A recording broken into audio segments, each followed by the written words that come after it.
네, 오늘은 맥추감사 주일입니다. 맥추감사 주일. 혹시 맥추감사 뜻 아시죠? 맥추.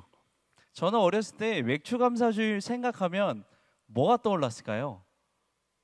아닙니다. 맥콜이 떠올랐어요. 맥콜. 지금 맥콜 없죠, 그렇죠? 맥콜이 생각. 어렸을 때죠. 어렸을 때. 어렸을 때 맥주 생각나면 안 되죠, 그렇죠? 맥콜이 생각났어요. 맥콜. 그래서 제가 어렸을 때부터 그 도대체 맥주 감사 주일이 뭔가 뜻이 뭔가 맥주 뭐지 맥콜밖에 생각 안 났던 기억이 있어요. 근데 맥주의 뜻은 뭐냐면 한자로 보리맥의 가을추자입니다. 그러니까 말 그대로 보리를 수확하는 시기가 바로 맥추라는 거죠. 그러니까 원래는 이스라엘 백성들이 보리와 밀 같은 곡식을 처음 수확할 때 하나님께 첫 열매를 드리며 감사하던 전통에서 시작됐거든요. 그래서 출애굽기 23장 16절 말씀에 보면 하나님께서 이렇게 말씀하세요. 뭐라고 말씀하시냐면 맥추절을 지키라. 이것은 첫 열매를 거두는 것이다 라고 얘기해요. 그래서 이스라엘 백성들은요, 가장 먼저 거두는 이 보리를 하나님께 드리면서 이렇게 고백했다는 거예요. 하나님, 이 열매는 제 수고의 결과가 아니라 하나님이 주신 것입니다. 하나님의 은혜입니다. 이런 고백을 담아 맥주 감사를 했다라는 것입니다. 그리고 그 고백을 오늘날 교회는 맥주 감사 주일이라는 이름으로 이어가고 있는 거예요. 한 해의 절반을 지나면서 지금까지 나를 붙들고 인도하신 하나님께 우리 이렇게 고백하는 날이 바로 맥주 감사 주일이라는 거예요. 어떤 고백이냐? 감사합니다, 하나님. 제가 여기까지 올 수 있었던 건 내가 잘해서가 아니라 하나님이 여기까지 함께 하셨기 때문입니다. 우리 화면을 보고 같이 한번 고백해 볼까요? 시작. 감사합니다. 제가 여기까지 올 수 있었던 건 하나님이, 아멘. 그 고백하는 날이 바로 맥주 감사 주일이라는 거예요. 그런데 여러분, 요즘 좀 어떠세요? 우리의 현실을 들여다보면 감사하기가 참 쉽지 않은 것 같습니다.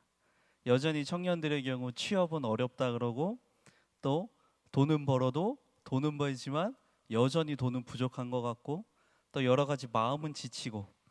제가 아는 한 청년이 있었는데 이 청년은요, 매일 취업 준비와 아르바이트를 병행하면서 하루하루 이렇게 버티며 살고 있는 청년이거든요.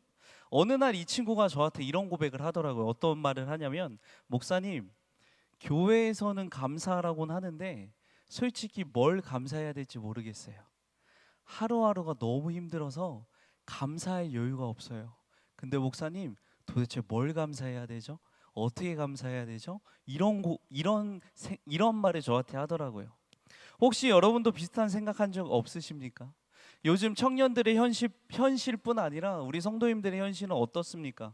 우리 청년들의 경우 취업 시장은 점점 좁아지고, 아무리 노력해도 결과는 잘 나오지 않는 것 같고, 아직 진로를 결정하지 못한 청년들은 어떤 직업을 가져야 될지, 내가 앞으로 어떻게 살아야 될지, 내 삶에 감사할 것이라고는 하나 없어 보이는 게 우리의 현실이라는 거예요.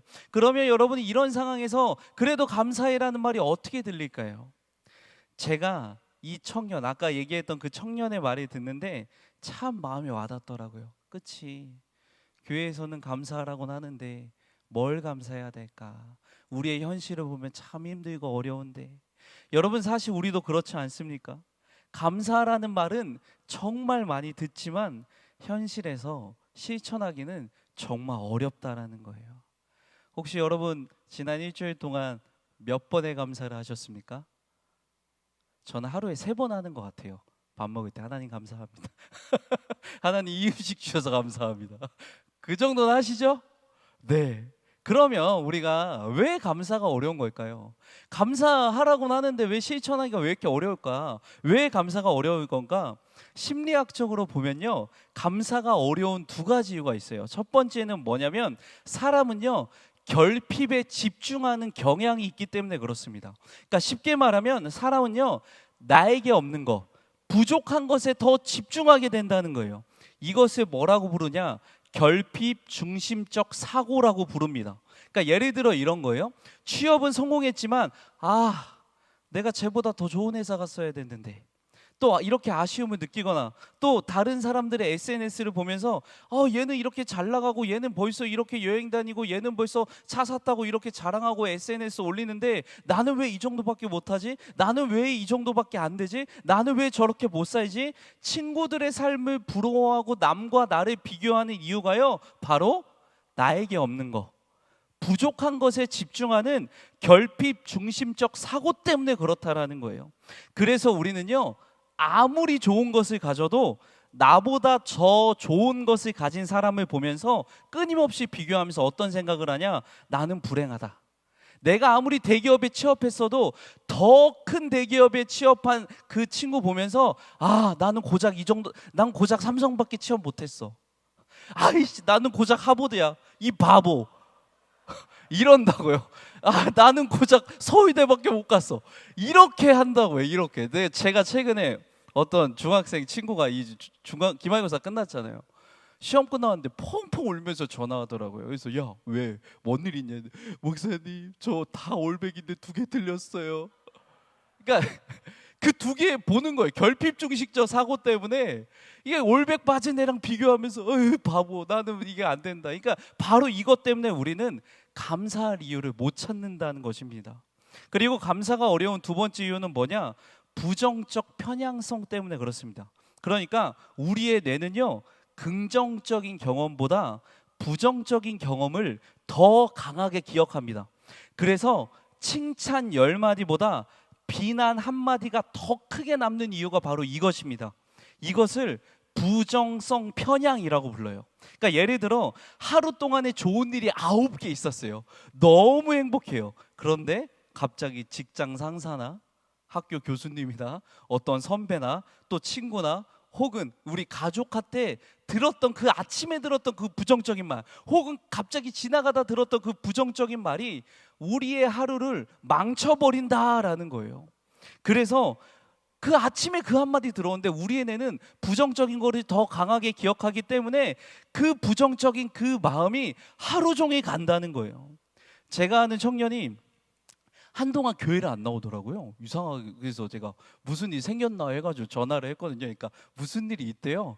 뭔 일이 있대요. 그게 말할 수는 없는데 무슨 일이 있다는 거예요. 그래서 내가 그래도 와라 했는데 갑자기 이 친구가 어느 날 교회를 딱 왔는데 뭐 하고 왔을까요?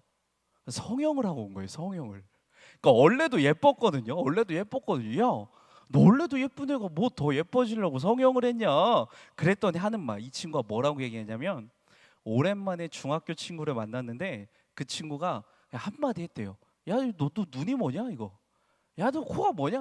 막 이렇게 한마디 했다는 거예요. 근데 그때부터 이게 갑자기 막 머리에 꽂혀가지고 거울을 볼 때마다 다른 곳, 예쁜 곳이 떠오르는 것이 아니라 그 친구가 말한 그 눈, 이게 계속 떠올라서 잠을 못 자겠더라는 거예요. 그래서 어쩔 수 없이 성형을 했다라고 하더라고요. 그러니까 결국 우리는 어떻다라는 거냐면, 삶에서 감사해야 할 이유보다, 그러니까 심리학적으로 우리의 뇌가 그렇다라는 거예요. 우리는 살면서 우리의 인간의 마음은요, 감사해야 될 이유보다 불평과 원망할 이유를 더 쉽게 찾아낸다는 것입니다. 그렇다면 여러분, 감사보다 불평과 원망할 이유를 더 쉽게 찾아내는 우리들을 향해서 지금 하나님은 성경 말씀을 통해 뭐라고 말씀하고 계실까? 그게 바로 데살로니가전서 5장 16절 18절 말씀이에요. 오늘 말씀 보면 불평하고 원망할 이유를 더 쉽게 찾아내는 우리들을 향해서 하나님 뭐라고 말씀하세요? 항상 기뻐하라, 쉬지 말고 기도하라, 범사에 감사하라. 여러분, 왜 이런 말을 했는지 먼저 데살로니가 교회 상황을 한번 살펴.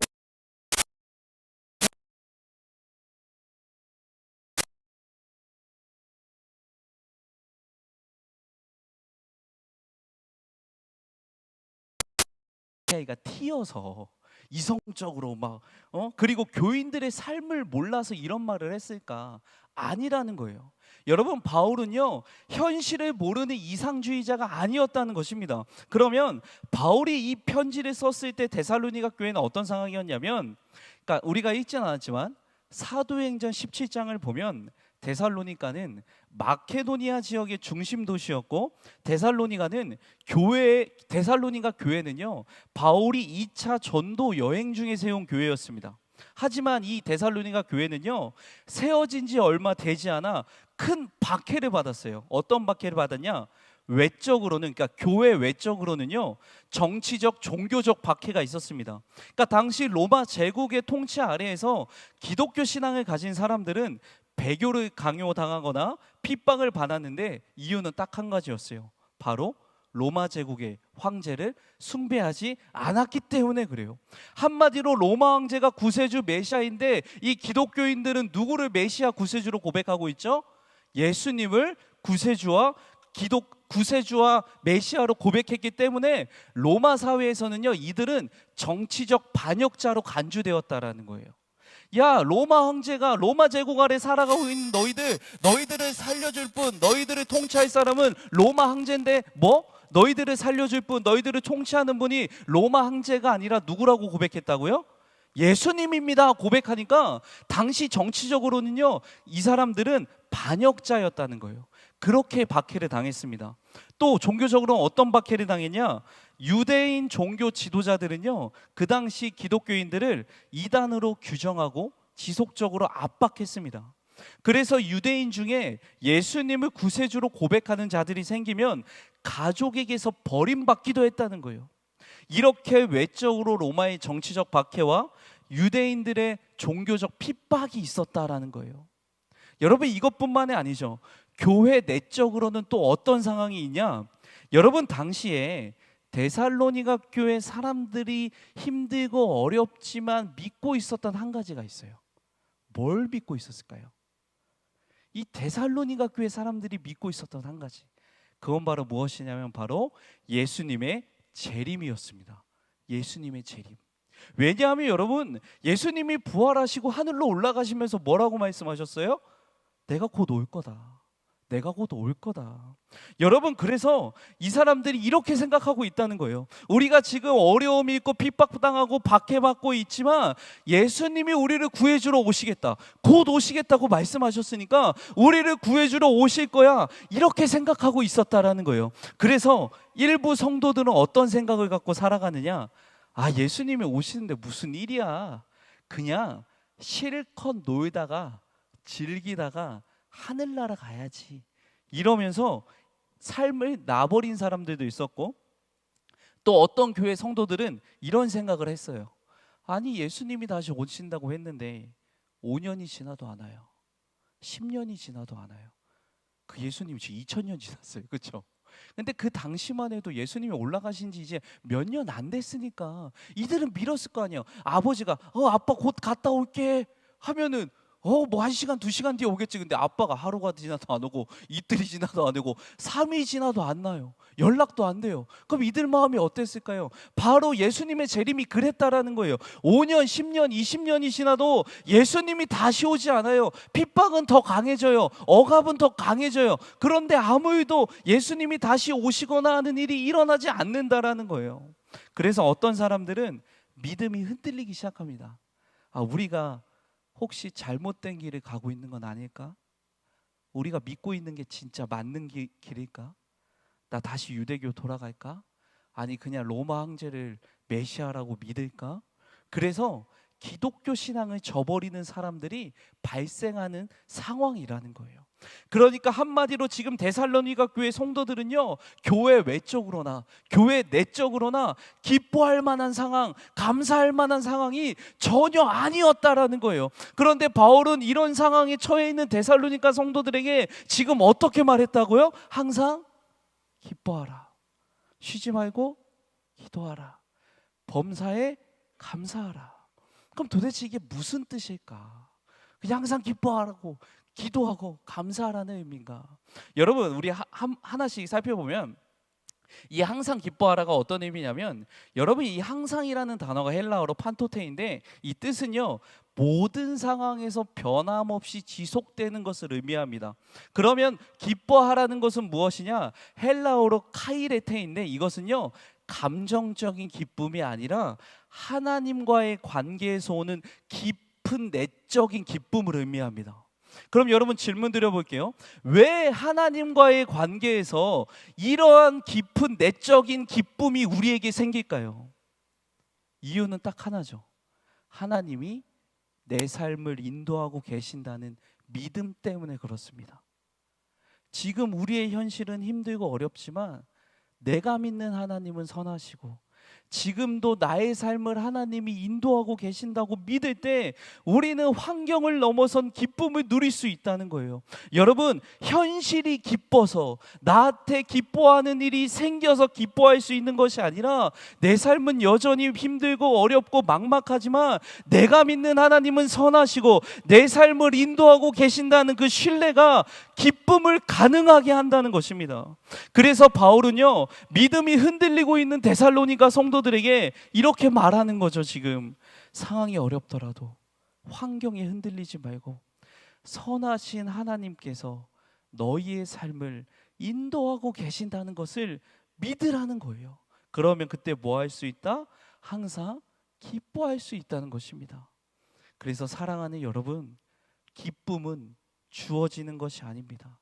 기쁨은 믿음으로 선택하는 것인 줄 믿습니다.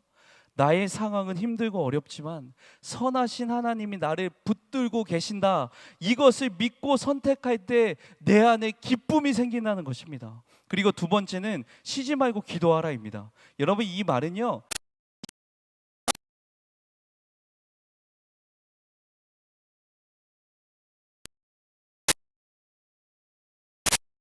무슨 뜻이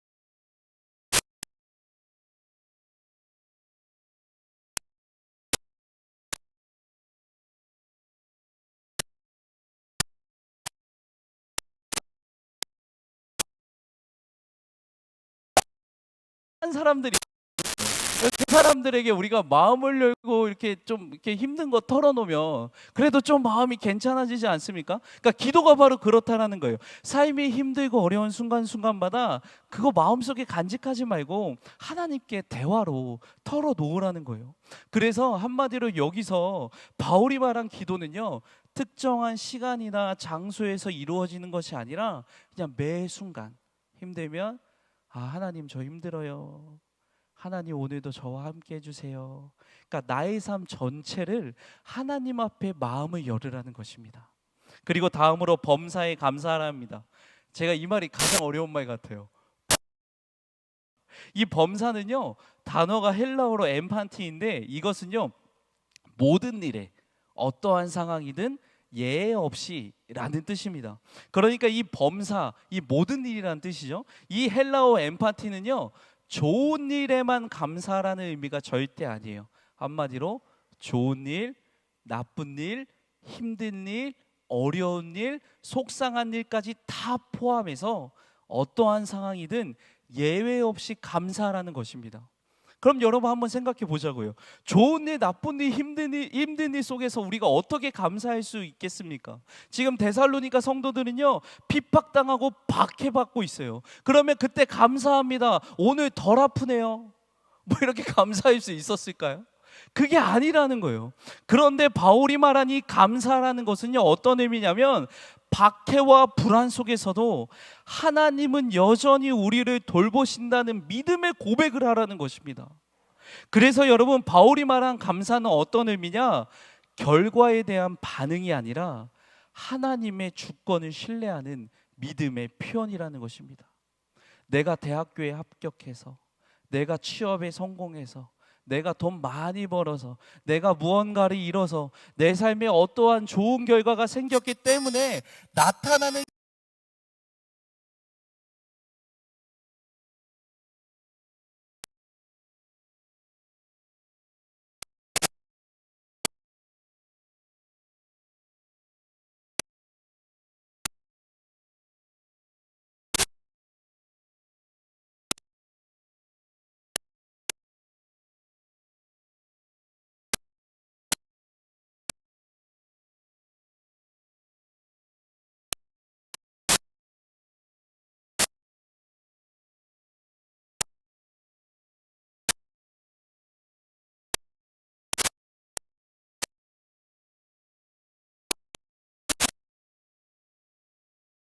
정리하면 그것은 딱 하나죠. 바로 우리는 하나님의 섭리와 하나님의 주권을 믿기 때문에 그렇습니다. 하나님의 섭리에 따르면 하나님은요,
감사는요, 우리 아까 말씀드렸죠. 결핍 중심적 사고, 그리고 부정성 편향, 이것을 극복하게 하는 게 바로 감사라.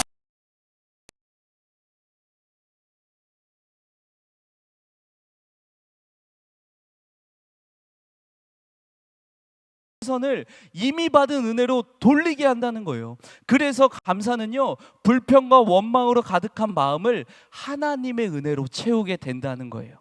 그리고 두 번째, 우리가 감사하면 우리 삶이 어떻게 바뀌냐?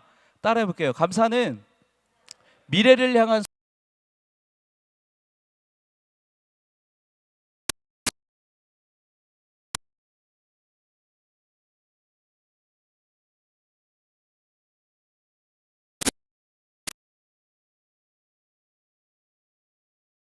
거예요. 그래서 여러분, 하박국 선지자를 보십시오.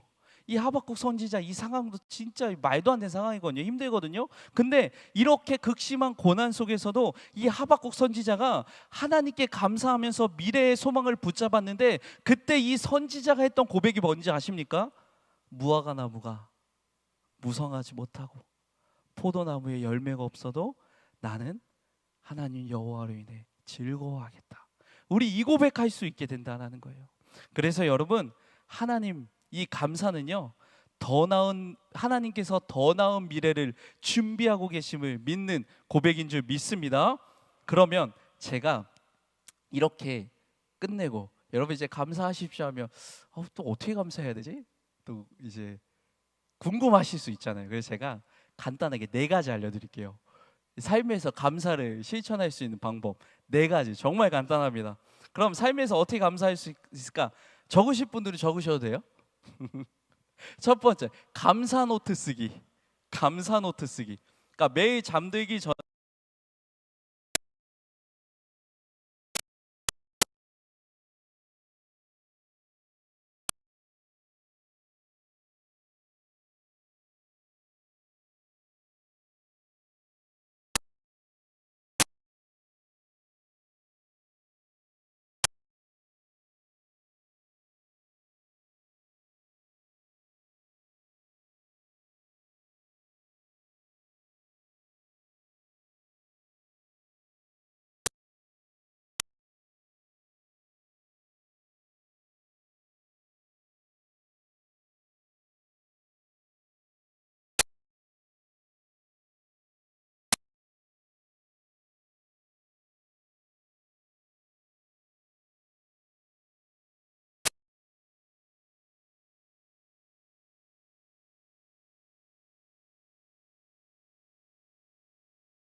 뭐 이제 커플이나 인연이 부부면 서로 하셔도 됩니다. 서로 하셔도 좋습니다. 그러니까 하루에 한 명씩 감사한 사람에게 짧은 메시지를 보내는 방법도 있습니다.